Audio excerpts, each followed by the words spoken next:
What's up, all my Ewoks, tribbles, droids, and Wookiees? It's Anna, also known as That Star Wars Girl, and in today's video, I'm going to be doing a review of Ahsoka Episode 6. Alright everyone, before I get into it, I just wanted to give you all a warning. This is going to be a spoiler-heavy video, so if you haven't watched the episode yet, go and watch it, and then come back and watch this video after. Alright, warning done. Let the review commence. Well, ladies and gentlemen, the moment we have all been waiting for, live action Thrawn. Now, we did know this was coming because back when the Ahsoka trailer was released at the last Star Wars Celebration, there were images going around of Thrawn, and everyone was like, what the hell is that? And even watching this episode, I had to tweet about it because I couldn't unsee it. It's blue Elon Musk. Like, he looks like Elon Musk, and I couldn't unsee it. And even like their facial expressions and the way that like their eyes droop are the same, and I could not stop laughing about it. But guys, we have our live action Elon Thrawn. This hugely missed the mark for me as a Thrawn fan, and I have been collecting the Thrawn action figures since I was a kid. So I have the original one that came out. This is the one from the comic book 2-pack. This action figure cost me $80. And that was when I was a broke college student with no money that was working part-time and making like $130 every 2 weeks. And I spent $80 on my Thrawn action figure. This one is like got more articulation, but it's kind of a shorter action figure. I don't know if you guys can see that. But so I got these Thrawn. I even have the freaking Rebels Thrawn because I was like, I like Thrawn. I think he's a cool character. He's a great character. The actual Heir to the Empire is awesome. I personally like the Hand of Thrawn duology better than the Heir to the Empire trilogy. That's just me. I think it really has a lot to do with Luke Skywalker and all of that. But even that's like Thrawn's backup plan. It's so good. If you guys haven't read it yet, go and read the Heir to the Empire trilogy and then read the Hand of Thrawn duology. It's fantastic. But anyways, back to this episode. So we finally get live action Thrawn. It's the big entrance. So what happens was not the last episode we watched, the one before that, episode 3, when Sabine goes with Baylan and she gets on the ship. She doesn't destroy the map. She goes with him because she wants to find Ezra. So this episode, Ahsoka's in the beginning and then not the rest of the episode. They mention her, but she's not really in it. This is the villains and Sabine episode. So the villains arrive and they, run into the Night Sisters, and the Night Sisters take them to Thrawn because this is the planet in the other galaxy where the Night Sisters of Dathomir are originally from. And so it's the graveyard of the space whales, and this is where the space whales go to die. And so it's a planet that looks a lot like Saturn except gray. And this is where the Night Sisters are, and they're waiting for them so that way they can get Thrawn and get them all back to the other galaxy. So we get introduced to Thrawn and we meet Thrawn. This is the funny thing. So I get it, people like this design of the Stormtrooper, but I'm just like, it reminds me of a leper. And there's that meme that's going on right now about like how often do men think about the Roman Empire, and men always thinking about the Roman Empire. And so a lot of people are bringing that up with this. And I'm just like, I personally don't like it because it does make me think of like leprosy. And so it kind of reminds me, I don't know if you guys watched The Mummy or like The Mummy 2, like The Mummy Returns back in the day, but it reminds me of the scene with Evie and Inox and Moon when they're like fighting in the flashbacks and they have those masks. That's what it reminds me of. I don't really like it, especially with knowing how strict Thrawn was with everything. I don't think he would have allowed this kind of break in protocol, especially like with what you're supposed to be wearing. So I know Thrawn's obsessed with art, but not on his stormtroopers. So I don't care for this. I know some people think it's cool. I personally don't. But so we have the introduction of Thrawn and all of his characters, or his crew with the bad guys' crew. He's not really the biggest fan of Baylan. Thrawn's not a big fan of the Jedi, even fallen Jedi. They bring up Sabine.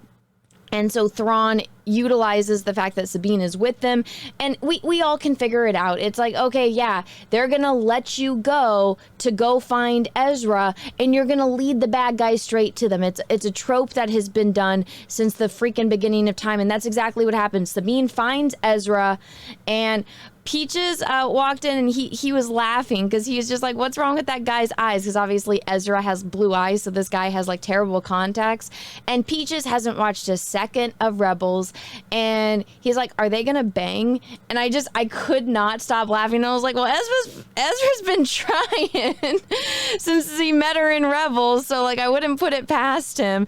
And I was telling him, I was like, yeah, Ezra's a little bit younger than Sabine, so like now she ran into him after all these years. Now he's a man. So maybe, even though there's all those people that are trying to ship her and Blondie together. Now, speaking of Blondie, her and Baylan, I honestly think they steal the entire show. Like, these two are the real stars of Ahsoka. And I said this here over on Twitter. Aside from Baby Yoda, they are the best characters that Disney has introduced, like the best original characters. And I know that they're kind of based off other characters that they stole from the EU, which, I mean, it's Dave Filoni's Star Wars, so all Dave Filoni knows how to do is steal from other people and have bad video game plots. Katie Lucas called him out on this multiple times, which is probably why she's not involved in the project at all, or any of Disney Star Wars at all. Not only is her father George Lucas, but she calls out Dave Filoni, which no. But Baylan, he's so interesting. And like I said here, like anytime it's these two, they completely captivate everyone that's watching. They're mysterious, so they give enough information to keep you interested. That's why I wrote here, they're compelling. They're compelling characters. We want to know what motivates them. We want to know how they met, what their backstory is. Characters that make you interested and want to know more about them, typically good characters. Now, we could possibly be let down later. I don't know. The way that Disney goes, probably that's what's going to happen. Unfortunately, the actor that played Baylan passed, so I don't even know what they're going to do with this character. Maybe they could do the thing where the apprentice kills the master, because that's usually what happens when you have Sith, and everyone's going to scream at me that they're not Sith. Okay, I know they're not Sith, but they're antagonists. They're not going by the way of the Jedi. He is very critical of the Jedi and how they fell, and his goal is he wants to start at the beginning, and they have a very interesting conversation. This was the best scene in this entire episode, and I will preface with, out of all of the episodes of Ahsoka, this was the best one. And Ahsoka was barely in it. It's the Ahsoka show, and Ahsoka's not in it. The best part of this episode was them. Thrawn was like, it was cool to see him in the moment, but then you're like, it's blue Elon Musk in space, and it's just, as good of an actor as Mikkelsen is, he, in my opinion, is just terribly miscast as Thrawn. Any of these guys that I have up on the screen would have been better cast, and I'm gonna do a more in-depth video on this because I have a lot to say about this situation, since I am a really big Thrawn fan. But as far as the episode overall, like I said, they stole the show. These two are the best part of the show in the Ahsoka show. Every episode, whenever we have scenes with them, they are the ones that are dominating the screen. They're the ones that we all watching at home want to know more. We're fascinated and captivated by them. Fantastic actors. The dialogue, I feel like it could be better, but they're both fantastic and they're making it work. And this is a sign of a good actor. You could have silly, flat dialogue, and a good actor can make it interesting, can make it compelling. You could get, like, for example, I know not everyone is versed on classical actors, but Laurence Olivier could read the phone book and make it fascinating. Like that is, you know, fantastic actor. These two, flat, boring dialogue, and they make it interesting. They make it compelling. They are the best part of the show, in my opinion. And the show ends with that Thrawn's going to betray them, which isn't shocking, because he tells them that they're going to go off after Sabine, and he's like, yeah, we'll allow Sabine to go find Ezra, and then you guys are going to follow, and you guys are going to kill them. And Thrawn makes it clear that it doesn't matter if they get back in time, as he's talking to Morgan. And, you know, that the Jedi, they claim that Ahsoka died.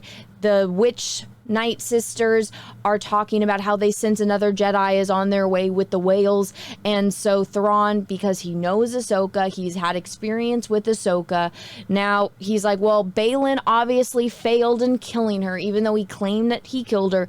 So he says that now these two are going to be their enemies. And Thrawn, well, this is something that we already knew about Thrawn.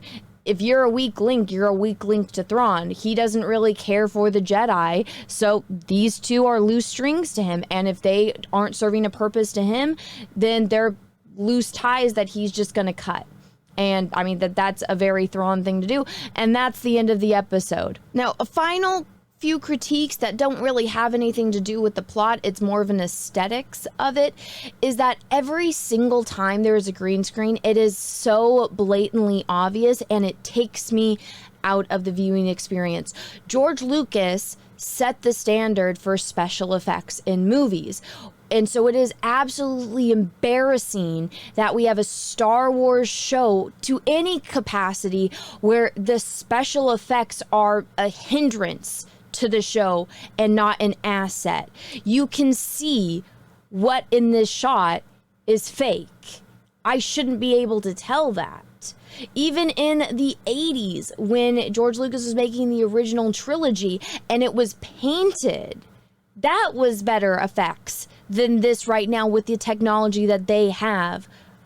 That they could easily utilize. I feel like people on YouTube are better with their green screens than ILM and Lucasfilm. It's embarrassing. This should not be okay. This should not be going out to people. I don't understand the lack of standards that they have in creating this art. It's not art. It's just, let's just put things out and you can consume it. Even the filler episodes in old anime are better than this. Like, come on, have some self-respect, Lucasfilm. And then also, now this is something that I don't know if anyone else notices besides me, but all of their clothes are too clean. I don't know if that makes sense, but like the Night Sisters, when they zoom in and like show them using their magic, their robes, I'm like, it shouldn't be like that fresh. Like I feel like the fabric just, like it's brand new. Like that shouldn't be like where the witches of Dothamar, or their original planet now. It's just, I don't know. It should be lived in. Star Wars is the lived in universe. Why does everything look like it just got off the shopping rack? Like, that doesn't make any sense to me. Thrawn isn't getting new uniforms in from the Empire. There should be a little bit of wear and tear to it. The witches of Dothamar that are on this planet, their original planet, they should have holes in it. There should be some wear to it. There should be some dirt. There should be some use to it. So it doesn't make sense to me that everything is fresh. When you saw characters like Queen Amidala and she's on Theed and, you know, all of her, you know, glory and fans, like that makes sense. She's a queen. She has fresh garments. When she's going in front of the Senate, everything is clean and fresh. When Princess Leia was on the Death Star, her dress got dirty. She's in an all-white dress, and you could see in the beginning how she was kind of fresh, but she fell after she got shot by the Stormtrooper and then got taken upon the Death Star and is escaping the Death Star, and her dress got dirty. Like, there should be wear and tear. Again, this is Star Wars. It shouldn't be that fresh and crisp. It takes me out of it because it's unrealistic. Now, you can argue that, Anna, you're being too critical about it. I don't think I am, because I'm basing my opinion off of the standards that were set by George Lucas in the original trilogy and the prequels. I don't think it's too much to ask to be consistent, but apparently to some people that means I'm the embodiment of all evil. But anyways, everyone, that is my review for Ahsoka episode 6. Let me know what you thought down below in the comments. If you agree with me, let me know if you disagree with me. Let me know if there's anything that I missed that you wish I would have talked more about. Let me know down below in the comments. Thank you so much, everyone, for watching. If you liked the video, please smash the like button. If you didn't, that's okay too. Thank you so much for watching this far through. If you haven't already, if you like my channel, my content, maybe take a minute and smash the subscribe button and ring that bell for notifications. Make sure the bell is set to all. That way you actually get notifications when I post videos and when I do live streams. And until next time, everyone, I hope you all have a great rest of your day, morning, evening, afternoon, wherever you are in the world. And may the force be with you, because we are really, really, really going to need it. Bye, everyone. Once again, everyone, thank you so much for supporting my channel and watching my content. If you guys want to support me further, go over to Indiegogo and check out my latest campaign. This is a cosplay calendar. I've been doing cosplay calendars for the past few years, ever since Disney YouTube. I think I hurt Disney's feelings, but ever since YouTube hardcore shadow banned me, I've had to figure out different ways to branch out to grow my audience. And one of the things that I was always into growing up was dressing up in costumes, because I'm a Halloween baby. So I was like, hey, I'll start doing calendars. Well, you guys in the audience told me to start doing calendars. But if you guys are interested in backing and having one of these in your hands, yes, you can actually get a calendar and you guys can have it in your hands, put it up on your wall, put it on your desk, go and check it out. I got calendars, I got books, I got posters. If you guys are interested in any of that, go over to my campaign and back it. It is linked down below in the description. I truly appreciate all of your guys' support. You guys are awesome. Again, this is linked down below in the description of this video. Go and check it out if you haven't already. And guys, thank you so much. Have a great rest of your day.